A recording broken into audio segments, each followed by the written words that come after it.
दोस्तों human psychology को scientific way में जितना डीपली स्टडी और रिसर्च करना कॉम्प्लिकेटेड और टफ है, उससे कई गुना ज्यादा आसान और इंटरेस्टिंग साइकोलॉजिकल ट्रिक्स को अपनी डेली लाइफ में अप्लाई करना होता है। तो दोस्तों इसीलिए आज हम आपके साथ ऐसे 14 साइकोलॉजिकल ट्रिक्स शेयर करने वाले हैं जिन्हें आप अपनी डेली लाइफ में आज ही से इजीली अप्लाई करके अपनी लाइफ को आसान बना सकते हो और जिन्हें जानने के बाद आप पहले जैसे नहीं रहोगे। So number 1, keep quiet and hold eye contact for satisfactory answer. अगर आपने किसी से कोई सवाल पूछा और उन्होंने जो जवाब दिया वो आपको सही नहीं लगा, हो सकता है आपको लगे कि वो आपसे झूठ बोल रहे हैं या पूरी बात अच्छे से नहीं बता रहे, तो यहाँ आपको बस करना यह है कि आपको कुछ देर के लिए बिना कुछ बोले बस उनकी आंखों में देखना है, बिल्कुल साइलेंट रहते हुए, और तब तक देखना है जब तक वो सच ना बोल दें। क्योंकि जब आप किसी से आई कांटेक्ट मेंटेन करते हो तो सामने वाला इस ऑकवर्ड टेंशन को ब्रेक करने के लिए सही और रियल बातें बताने लगता है, क्योंकि उन्हें आइडिया लग जाता है कि वो आपको अपनी बातों से बेवकूफ नहीं बना सकते। आपने उन्हें पकड़ लिया है तभी आप उन्हें ऐसे देख रहे हो। अब क्योंकि हर कोई साइलेंस और सीरियसनेस में अनकंफर्टेबल फील करता है और वो कुछ भी करके इस सिचुएशन से निकलना चाहता है, इसीलिए कई बार वो आपसे ऐसी इन्फॉर्मेशन शेयर कर देते हैं जिसे वो छुपा रहे थे।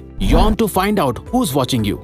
ऐसा कितनी बार होता है कि जब हमें लगता है कि कोई हमें देख रहा है, कोई हमें घूर रहा है, पर हम पता नहीं लगा पाते कि आखिर वो कौन है, या फिर हमें शक भी हो जाता है कि कौन हमें घूर रहा है, लेकिन हमारे उसे देखने से पहले ही वो पर्सन अपना फेस घुमा लेता है या कहीं और इधर उधर देखने लग जाता है। जब भी आप कभी ऐसी सिचुएशन में फंसे जहाँ आप ये जानना चाहते हो कि कौन आपको देख रहा है, तो सिंपली बस यॉन कर दो, यानी उबासी लो, और जो इंसान आपको देख रहा होगा वो भी यॉन करने लगेगा, क्योंकि यॉनिंग एक कंटेजियस एक्शन है जिसे हर इंसान किसी और को देख के अपने आप कॉपी करने लगता है। Give yourself fewer choices when you can't make a decision.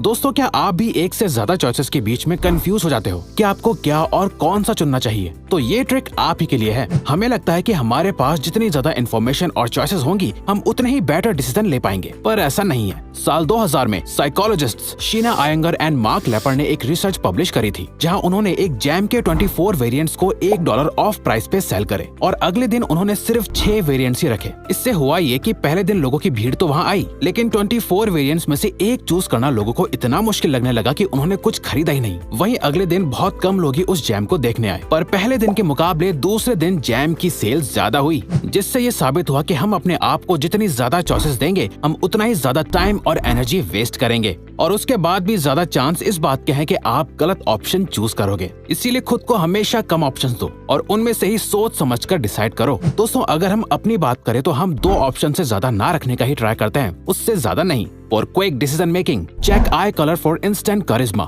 Eye contact किसी भी कम्युनिकेशन में बहुत ही इंपॉर्टेंट रोल प्ले करता है। अगर कोई आपसे बात करते हुए आंखें नहीं मिलाता, आई कांटेक्ट मेंटेन नहीं करता, तो उस इंसान पे आप ट्रस्ट नहीं कर पाते। आपको ऐसा लगता है कि जैसे वो आपसे कुछ छुपा रहा है या झूठ बोल रहा है। वहीं अगर कोई बहुत ज्यादा ही आपको देखता है, आपको घूरने लगता है, तो उस इंसान से आपको डर लगने लगता है या आप अनकंफर्टेबल फील करने लगते हो, और ये बिहेवियर किसी को भी पसंद नहीं होता। तो हमें कैसे पता चलेगा कि हम सही से आई कांटेक्ट मेंटेन कर रहे हैं या नहीं? वेल, इसके लिए जब भी आप किसी से मिलो तो शुरू में आपको बस सामने वाले की आंखों के कलर को नोटिस करना है कि उसकी आंखों का क्या कलर है। यहाँ असल में उसके आई कलर से हमारा कोई लेना देना नहीं है, पर जब भी आप उसकी आंखों के कलर को नोटिस कर रहे होंगे तो आप उसकी आंखों में देख रहे होंगे, जो एकदम सही आई कांटेक्ट मेंटेन करने में आपकी मदद करेगा। Make request in person. किसी से भी मैसेज करके या अपने बेड पे लेटे हुए एक कॉल करके किसी से फेवर मांगना या कोई रिक्वेस्ट करना बहुत आसान होता है, पर अगर आप सच में चाहते हो कि सामने वाला आपकी हेल्प करे तो बजाय उसे कॉल करके उससे कोई हेल्प मांगने के बेहतर यह है कि आप उनसे मिलके कोई हेल्प मांगो, अगर पॉसिबल हो तो, क्योंकि इससे उनके ना बोलने के चांसेस बहुत कम हो जाएंगे, क्योंकि वहाँ आप उसके सामने प्रेजेंट होते हो। और ये ट्रिक सामने वाले पर्सन को साइकोलॉजिकली और इमोशनली ट्रिक करती है, एक बॉन्ड या रिलेशन को मेंटेन करने के लिए, जो कि फोन कॉल पे नहीं होता। Trick your brain to stop procrastination. दोस्तों कोई ऐसा काम जिसे आप कई दिनों से टाले जा रहे हो, उसे कंप्लीट नहीं कर पा रहे, तो एक रात सोने से पहले उस काम को करने के बारे में सिर्फ सोचो और अपने माइंड में पूरा प्रोसेस कंप्लीट करो कि आप उस काम को कब करोगे, कैसे करोगे, उसमें कितना टाइम जाएगा, और पहले अपने दिमाग में ही उसे कंप्लीट कर लो। इससे होगा ये कि वो काम आपके लिए आसान हो जाएगा, और जब आप उसे रियल में करने बैठोगे तो आपके दिमाग को ऑलरेडी आइडिया होगा कि इसे कैसे करना है। Chew gum to calm your nerves.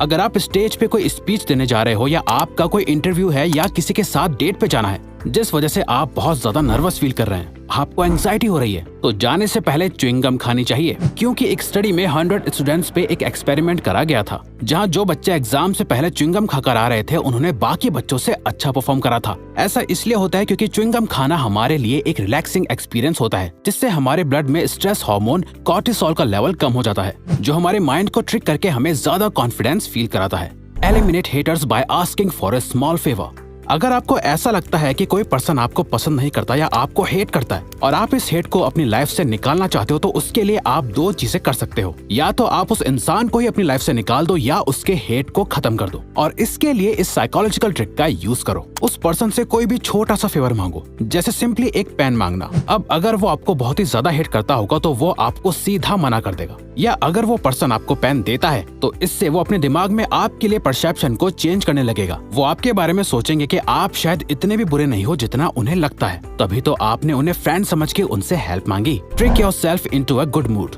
दोस्तों, अगर कभी आप थोड़ा लो फील कर रहे हैं, आपको कुछ भी अच्छा नहीं लग रहा और आपका मूड भी खराब हो रहा हो, तो सिंपली एक स्माइल करने से आप अपने ब्रेन को ट्रिक करके ये फील कराओगे कि आप एक अच्छे मूड में हो। क्योंकि हमारी बॉडी ऐसी बनी हुई है जहाँ हमारे बॉडी के अंदर की चीजें या इमोशंस हमारी बाहर की लाइफ को अफेक्ट करते हैं, वैसे ही हम बाहर से कैसा फील करते हैं हमारी बॉडी भी उसी हिसाब से बिहेव करती है। आप चाहो तो अभी एक स्माइल करके देखो और उस स्माइल को 5 सेकंड्स तक होल्ड करके रखो, आपको इमीडिएटली अच्छा फील होने लगेगा। Right away your worries. दोस्तों, हम सभी के लाइफ में कभी ना कभी कुछ ना कुछ ऐसा होता ही है जिसे हम फिर कभी भूल नहीं पाते और वो हमारे अंदर एक ट्रॉमा बन के रह जाता है। लेकिन कई साइकोलॉजिकल स्टडीज ने ये शो करा है कि अपने ट्रॉमेटिक एक्सपीरियंसेस को लिखने से आपका इमोशनल स्टेट पहले से बेटर हो जाता है। इससे आपका स्ट्रेस कम होता है और आप मेंटली हील होने लगते हो। ऐसा इसलिए होता है क्योंकि आपके साथ जो भी बुरा होता है वो आपके माइंड में हमेशा घूमता रहता है और आपको हर्ट करता रहता है। और हमारे माइंड की एक बात है, आप इसे जितना ज्यादा एक चीज को भूलने को कहोगे, इसे वही चीज उतना ज्यादा याद आएगी। इसीलिए जब आप अपने थॉट्स को लिख देते हो तो आप उसके बारे में अच्छे से सोच पाते हो और खुद को जज कर पाते हो, जिससे धीरे धीरे वो थॉट्स आपको परेशान करना बंद कर देते हैं। Remember everyone's names if you want to be popular. अगर आप लोगों के बीच पॉपुलर होना चाहते हो, आप चाहते हो कि आपके कलीग्स, आपके फ्रेंड्स और लोग आपको पसंद करें, तो अब से आप जिनसे भी मिले उनके नाम याद रखो और नेक्स्ट टाइम उन्हें उनके नाम से बुलाओ, अगर वो आपसे छोटे या आपके बराबर के हैं। क्योंकि आप सबको या अपने से बड़ों को तो उनके नाम से नहीं बुला सकते, पर नॉर्मली सोशलाइज करते वक्त लोगों को उनके नाम से बुलाना आपका एक अच्छा इंप्रेशन बिल्ड करता है, क्योंकि हर किसी को अपना नाम सुनना सबसे अच्छा लगता है और जब आप उनका नाम बोलते हो तो वो इंस्टेंटली स्पेशल फील करने लगते हैं। Count to 5 and get things done. जब भी आपका कोई काम करने का मन ना करे जो आपको करना चाहिए, तो उसे फटाफट करने के लिए अपने आप को कन्विंस करो कि आप 5 तक काउंट करोगे और उस काम को करने लग जाओगे और बस 5, 4, 3, 2, 1 कहते ही उस काम को करना स्टार्ट कर दो। फॉर एग्जाम्पल, मान लो आपको जिम जाना है पर आपको आलस आ रहा है, 5 तक काउंट करो और उठकर अपने जिम के कपड़े पहने और निकल जाओ। दोस्तों, इसे 5 सेकंड रूल कहते हैं, जो मेल रॉबिन्स ने इन्वेंट किया था अपने माइंड को साइकोलॉजिकल वे में ट्रिक करने और प्रोक्रेस्टिनेशन को बीट करने के लिए। और वो कहती है कि जब भी हम ऐसे काउंट करते हैं तो ये काउंट करते हुए हमारा ब्रेन एक रैशनल डिसीजन लेता है, बजाय बिना कुछ सोचे समझे बस काम को टालते रहने के। ये एक सही डिसीजन लेता है और उस काम को पूरा करता है। Learn things by explaining.